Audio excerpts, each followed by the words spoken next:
we're gonna be in the operating room. That's Princess. Hi, Princess. Princess is here and she assists us. She's an amazing scrub tech. We're gonna talk about C-sections today and what we see when we're in the operating room. So stay tuned. If you don't want to see anything in the OR, swipe away. But we're gonna show you, not gory details, no one's in here. I just wanna show you the operating room and some of the things that you can expect. Okay, so typically if you have a planned C-section, you are gonna walk in, and this is our operating room, different places are different, but you'll walk in from the main door.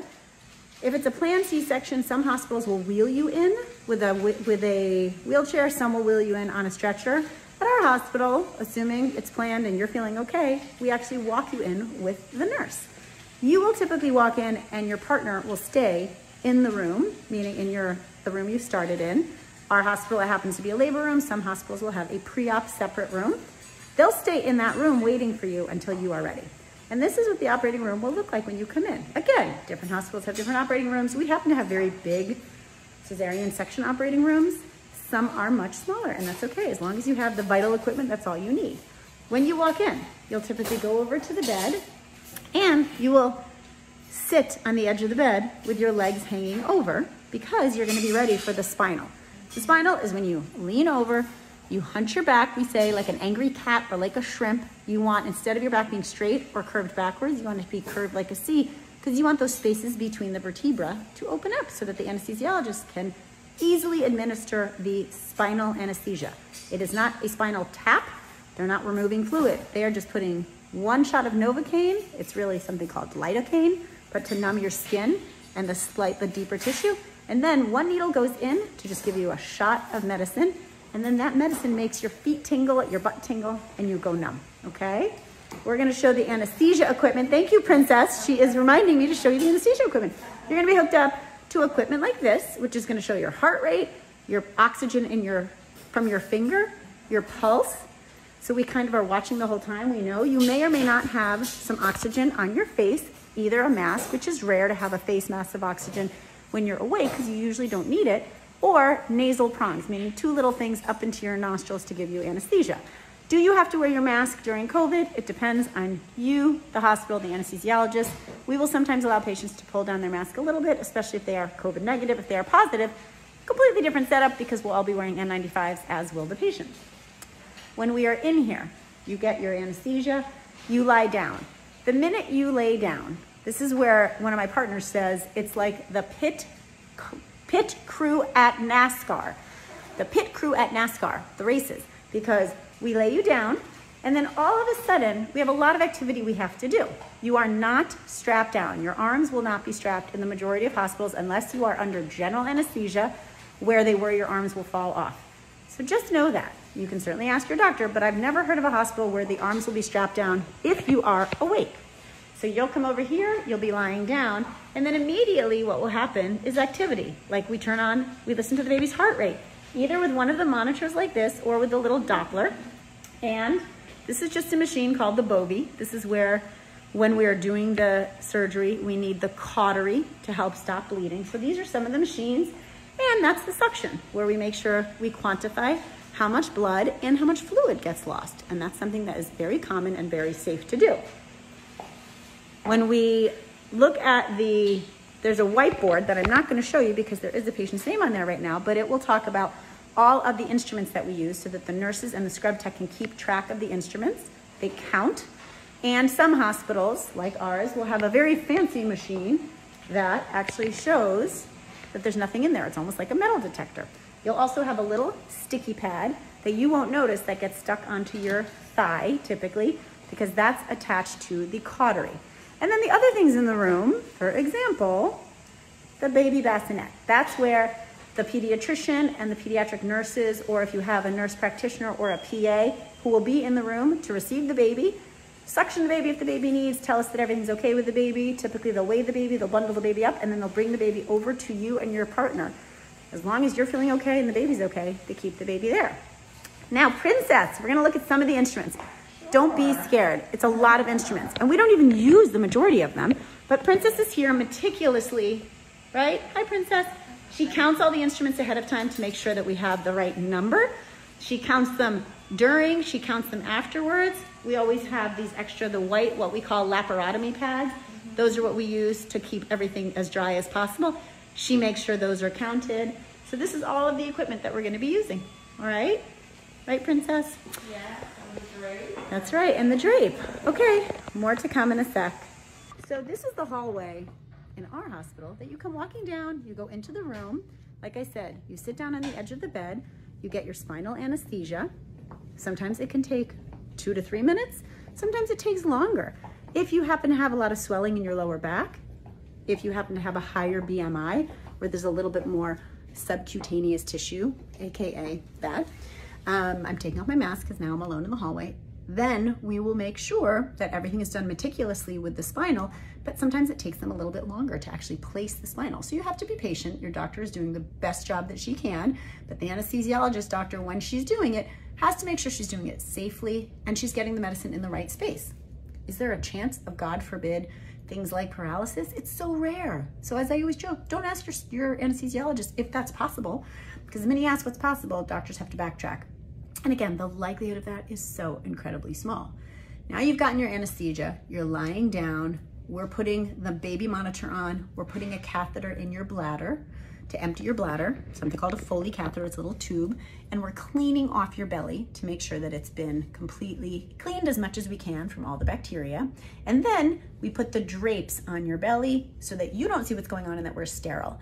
And then once the surgeon has made sure that you're only feeling touch and pressure, but no pain, then one of the nurses will grab your birth partner to come into the room.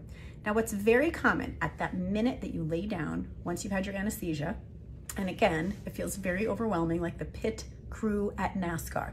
You get laid down and all of a sudden, we're cleaning your belly, we're putting in the catheter, we're listening to the baby's heartbeat, not in that order, it's actually heartbeat, clean your belly, put in your catheter, while the anesthesiologist is monitoring all of your vital signs. So we know that you are safe. We know that your blood pressure is okay, that your pulse is okay, and that your oxygen levels are okay.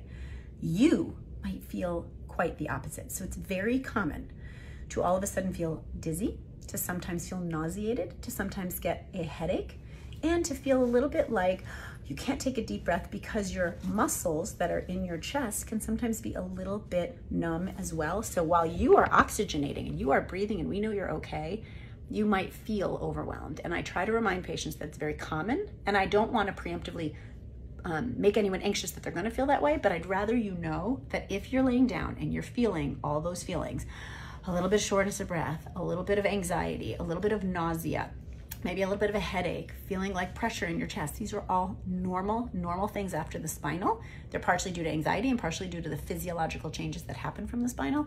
And your anesthesiologist is watching you the whole time, so you're okay. Then we get started with the C-section, where you feel touching and pressure, but no pain.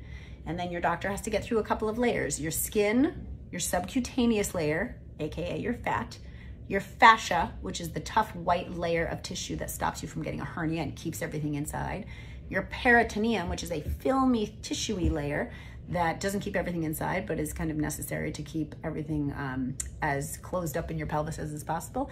And then we get to the pelvic, actually the pelvis itself, the pelvic inlet. So we look at the inside of the pelvis and we look at your uterus. Once we're looking at your uterus, and we have various retractors that we use to be able to see everything, and we have our assistants there with us. It's typically the surgeon. She may have a second surgeon with her who's one of her partners. She may have a resident who's who's going to assist her. She may have a PA or a nurse practitioner who does surgery, and sometimes even medical students. So there's probably a couple people in the room. Once we look at your uterus, then we do varying things. We make an incision sometimes on the very top layer of your uterus before we get to the muscle. Different surgeons will do this differently, but just so you know, from the skin to getting the baby out will take anywhere from 3 to 10 minutes, because it might be quick and easy, an average one without the patient having too much subcutaneous tissue and we can get the baby out quickly, or it might take 10, 15, 20 minutes, especially if there is scar tissue or a thicker layer of fat, which, as you can imagine, takes us a little bit longer to get through. If there is scar tissue, meaning from your previous C-section or previous surgeries, you have had your uterus kind of stuck to the back wall of your muscle, or your uterus stuck to your bladder, or your uterus stuck to your bowels, then sometimes we need to make sure, here's Marie, one of our residents, then we need to make sure that the scar tissue, which is just layers that are stuck together that we get through the scar tissue. People will often say, well, did you remove the scar tissue? Scar tissue is not like a thing, it's things stuck together. It's like saying when you're trying to remove, I know this is gross, but the chicken skin from the underlying layer of the chicken breast, you feel that filmy stuff that's stuck there. You don't remove it and throw it away necessarily, you just detach those connections. Can you remove scar tissue, meaning can you detach the connections in the hopes that it won't recur? Yes, you can. Sometimes it doesn't recur, sometimes it does. People tend to make scar tissue or they don't. We have yet to figure out exactly how to prevent it. We have varying levels of barriers that we use. There's a liquid, there's a couple of different filmy pieces of, again, they look like tissue or like saran wrap that we sometimes put during the C-section to try to prevent future adhesions, they're called, or scar tissue. Nobody really knows if it works. This data is a little bit all over the map.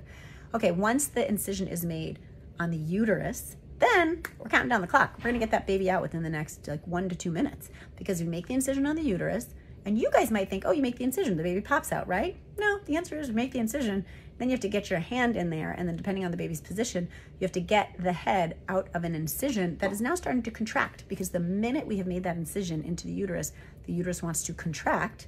You'd think it would push the baby out of the incision, but that doesn't seem to happen. So we have to sometimes, and I say to patients, you might hear grunting and groaning and feel pulling and tugging as we're getting the baby out. And sometimes you even need to use a vacuum to actually help the baby's head come out of the uterine incision or out of the subcutaneous layer and skin, which again is the fat and the skin.